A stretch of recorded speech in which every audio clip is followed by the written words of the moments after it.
Relationships go through 4 fairly predictable stages. So somebody tell me about that first stage, the illusion stage. Honeymoon. Honeymoon. What's happening in the illusion stage of relationship? It always smells like Bath and Body Nice, and not just on sale. Oh, No, that's nice, all right. So it's the honeymoon, always smells like roses or Bath and Body Works. What else happens in the illusion stage? she's perfect. Yes, she is. And why, what are we looking for in that stage? What? Stay there. Say that again? To stay there. We're looking to stay there for sure. Who wouldn't want it? Right. That's a beautiful place to be, exactly. Yeah, there's nothing that they can do wrong. Right, in that stage, we're looking for what's right. So there could be storm clouds coming, it could be, freezing cold. But we're looking for the beauty and for what's right in the person, the situation. And when we're looking for that, we find it. You can find what's right in anybody. You could take the worst person in the world, if you want to find in terms of what they've done. If you want to find what's right with them, their clothes match. They got up today, they took a shower this week. They care about their mother. You'll find something. If we can't find something right about another human being, it's not about the other human being. But in this illusion stage, we are so passionately focused on finding what's right, and we do, and it's like we put on blinders. We're in relationships are with human beings, generally. So, but we're not looking for other things. So in the illusion stage, we're looking for what's right, and we find it. Well, sometimes isn't it though that we put on a persona because we want them to think that we're perfect, because we want them to think that we're this good person. So sometimes we even, you see relationships to where they put on a facade because they haven't been able to break down those walls because there is no trust yet and all this other stuff. It's in our world, it's a little yes. And I'll share with you something that Tony and Jennifer and I were talking about, which is part of one of our extended programs called Parts of Self. That inside each of us, we have many different parts. We have parts that come out when we feel vulnerable and safe. We have parts that come out when we feel scared or threatened. We have parts that come out when something reminds us of something. We have parts that come out in different roles that we play in our lives. And what we have found is that generally, pretty much most human beings have parts that do well with each other and parts that don't. So what you're talking about is, yes, the part of us that comes out during maybe dating and courtship. That's a very specific part. And there are other parts inside too. There's a part that's used to fighting, when things aren't going right. And that part's going to come when we feel safe, that we know we're committed. Well, then we see other parts too. It's not that they weren't there, and it's not that the first one wasn't real. Does that make sense? Right. Okay. Well, I'm just saying that seems to come out more, and then when we can Yes. start trusting, then we start showing more of The other parts come out. yeah. Because the more we're on the field with someone, the more they're going to see all the different dimensions of the miracle of who we are. And we've learned ways to survive.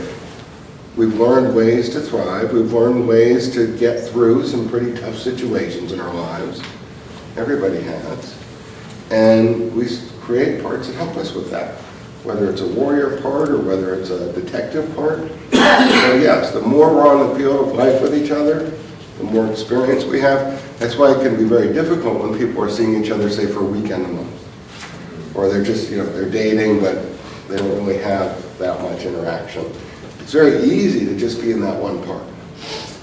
But then the more time and experience you have, you start to see people under stress, under pressure. You see people as they're moving very quickly from, say, warrior role to mother or father role without any opportunity for transition. Yes, Tony. Does that make sense, Tiffany? Yes. Yeah, okay. Don't be shy about asking follow-up questions. This concept has helped me so much in my relationship with my oldest son, who I said was a handful the day he was born. Because when people were from school or people that we knew in town would tell us what a wonderful son you have, I felt like going to my son and saying, "You're such a phony because at the house you were such a pill." And I realized, no, he is a wonderful person in those settings. He is a wonderful person. And I began to realize that I was being, unfair to him to call him a phony, or think he's a phony, because at home, he interacts with me in a different way. Much of what people discover in this work is a language. That once you have the language of recognizing that it's not that your son's a phony, it's that the part of him that comes out in that environment is different than the part of him that comes out in other environments. And that you can then have a discussion about it. People can talk about behaviors. Behaviors can change. If someone feels that their character or nature or essence as a human being is being attacked, the walls of defense go up faster than you can blink your eyes. And they're probably not hearing a word you have to say. But when the focus is on a behavior, I sure would like to interact more with the part of you that is so comfortable. That may come with, well, what will make it possible for me to do that is fill in the blank. Then things are much more workable and solvable. So the illusion stage, we're looking for what's right, and we find it. And as we find it, that anticipation of pleasure for the good things we find, that's what gives rise to feelings of love. I'll talk about that more later, but it's the anticipation of pleasure that gives rise to feelings of love, and it often comes from what we're looking for in the illusion stage. I want to finish school, you're going to help me finish school, I love you.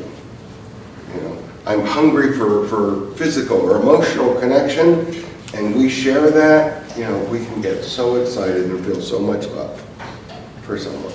I want to get out of my mother's house and you got a car, hallelujah. I feel threatened or bullied or picked on, and you're going to help me feel safe and protected. Easy to fall for. So, and what we're going to learn about a little bit later and explore later is how what's a pleasure to us changes. But in the illusion stage, we're looking for how the person's a pleasure to us. And sometimes they bring differences. I'm an introvert, he's an extrovert. I'm scared of heights, and oh my God, Sunday we're going skydiving. The same things that a few minutes later can be like, I can't believe you want me to do that. So that's what we're looking for. But then something happens. Often we get disappointed. Sometimes we get disappointed because something we were expecting doesn't happen, or something we weren't expecting does. And that leads to the second stage, which is a very different picture. And that's called disillusion. And with all the same energy and intensity with which we were just moments ago, and I have found that the more experience people have in relationships, the faster the period between them. Early on, that it may be, years. Later in life, it may be that as somebody picks up their fork or chews their food.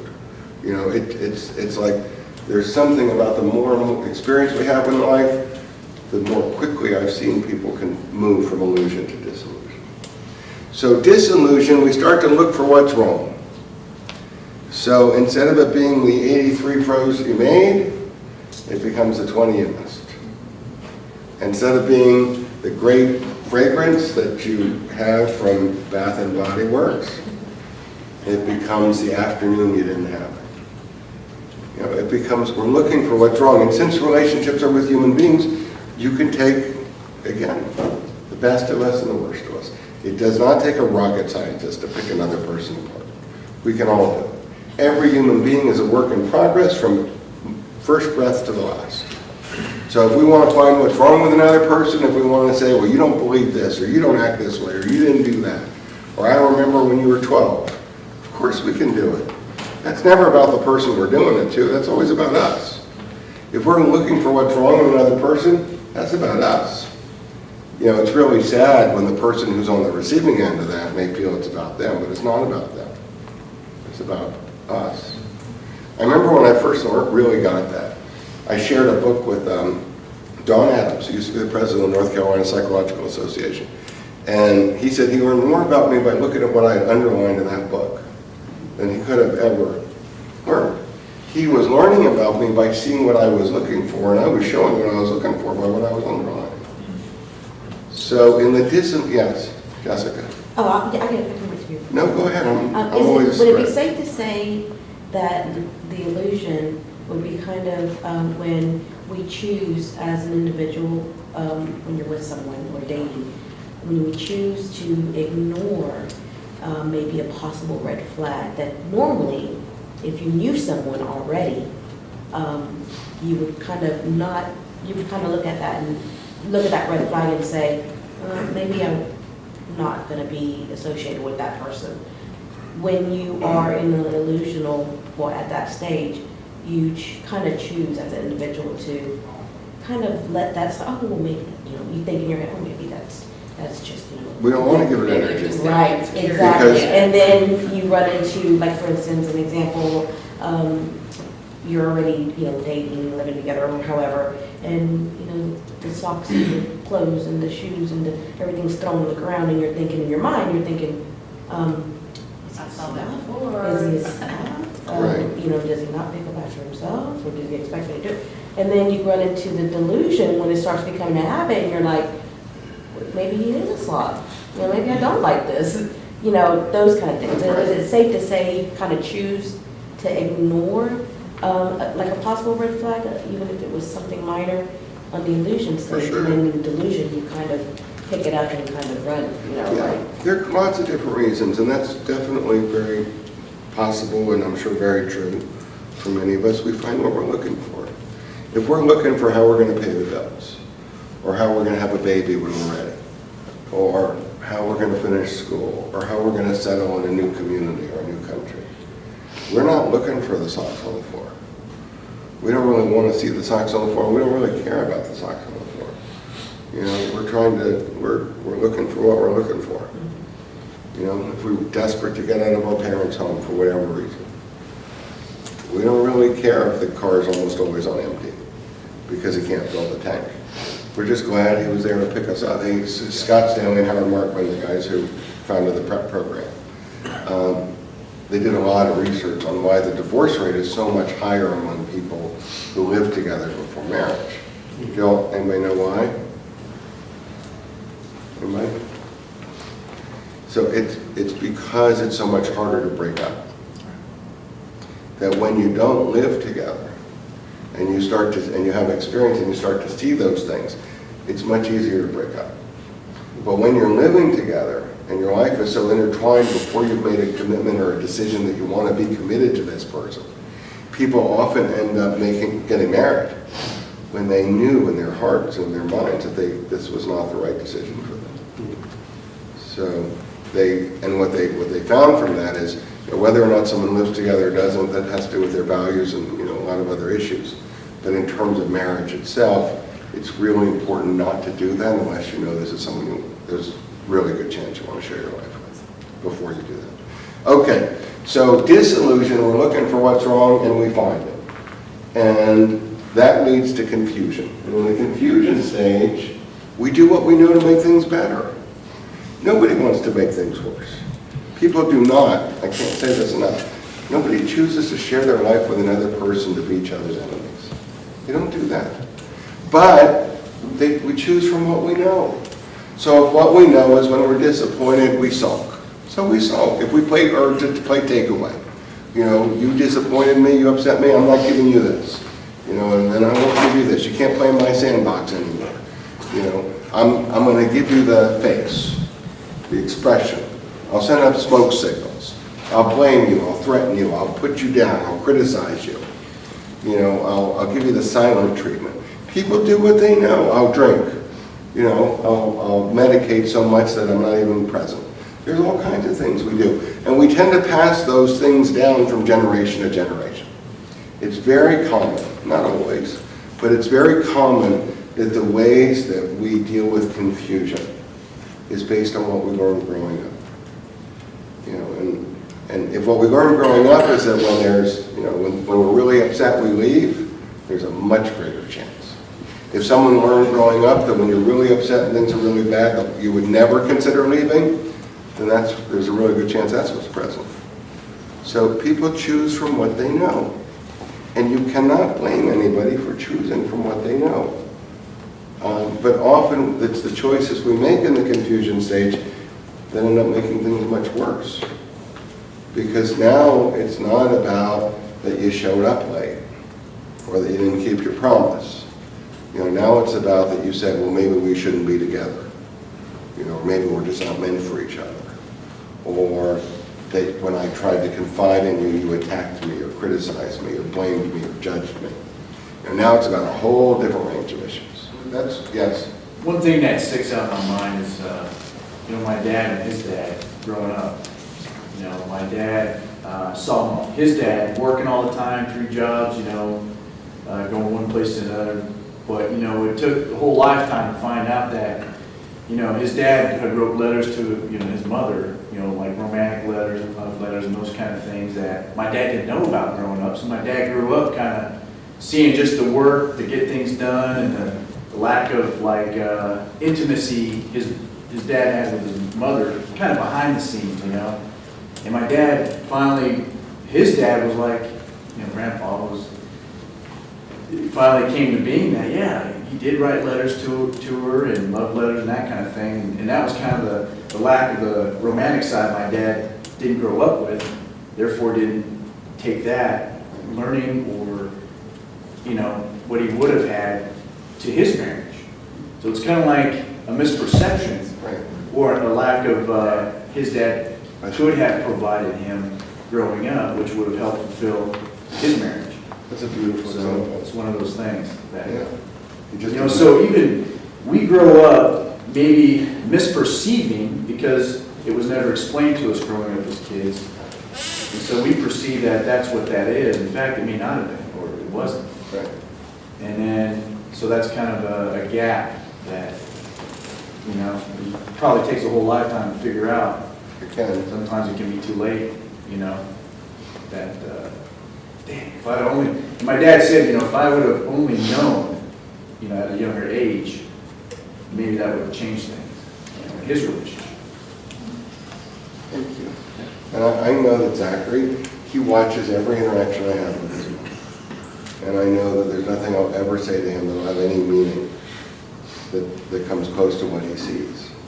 But if we hid all of our disagreements from him, if we hid that relationships involve, challenges sometimes,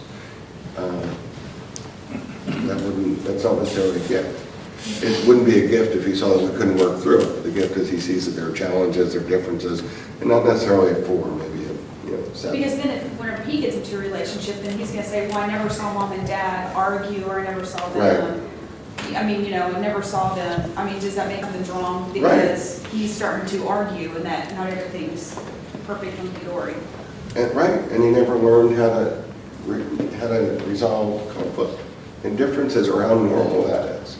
Or that the parents that he saw that loved each other so much had a lot of issues that they had to work through. And that was normal, and that was part of loving each other.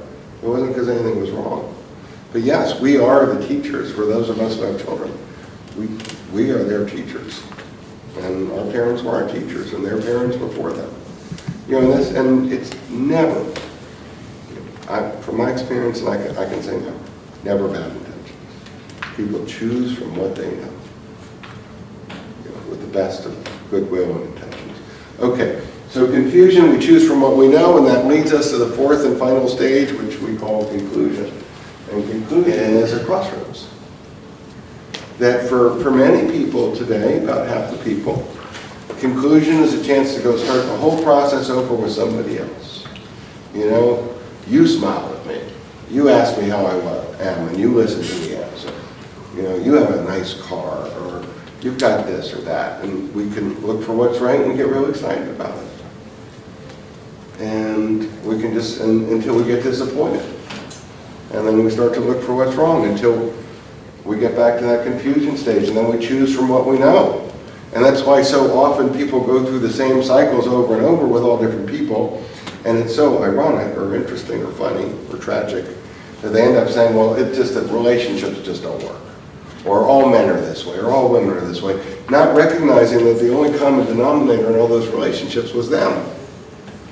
And again, not because they had any bad intentions, but because they were choosing from what they knew, as were the people who influenced their lives. So it can be that way. And many people do spend their whole lives doing that, going through that revolving door. They can do it at work, we can do it in our relationships, we can do it with our friendships. So, and people can survive there, it's just the things they dream of become very different. very different, then the dream becomes, I hope I can, get our son to school this week. I hope we can get a new pair of shoes by the end of the month. I hope we can find a place to live where we can stay for more than 2 months at a time. The dreams are very different. Dreams when there's no sort of foundation to somebody's life. The dreams that are possible when we have someone we're connected to, who's rooting for us, cheering for us, whether it's getting through medical challenges, or career challenges, or life challenges, or emotional challenges, or trauma challenges, it's a whole different experience than people who are sort of always doing that on their own with the best of intentions. So that is one way we can go on the crossroads. The other way is much deeper levels of acceptance and intimacy. That what we have found in our work is what's often on the other side of crisis is not just surviving with someone, but actually the beginning of relationships that really thrive. Not because we're seeing each other as an illusion, but because we're seeing each other as a miracle. It has a lot of things I absolutely adore and cherish, and some other things that, they're not exactly my cup of tea. And that's okay. Because that's how it is with myself, let alone, of course that's how it is. But on the big things, on the values that we share, on the things that really matter, those are areas we're connected, and the other things maybe they don't matter that much. So that can be, and we see that. Historically, as I mentioned yesterday, almost everyone that came to pairs they were already separated or pursuing divorce. And what the far majority of them found is not that they could survive together, but they could be really happy together. And when we have conversations with people about participating in this work, when they're going through a hard time, often what they're hearing is, you're going to try to convince me to stay in a bad situation. You're going to try to convince me that I should feel so guilty about getting divorced because of what it's going to do to my children or whatever. So, and that's often why people are resistant. If people really get that what may be possible is a great deal of happiness together, that we're not here to tell you should suffer. We're here to tell you that it may be possible to get to a place where you really enjoy levels of love, intimacy, pleasure, and happiness that you never experienced before.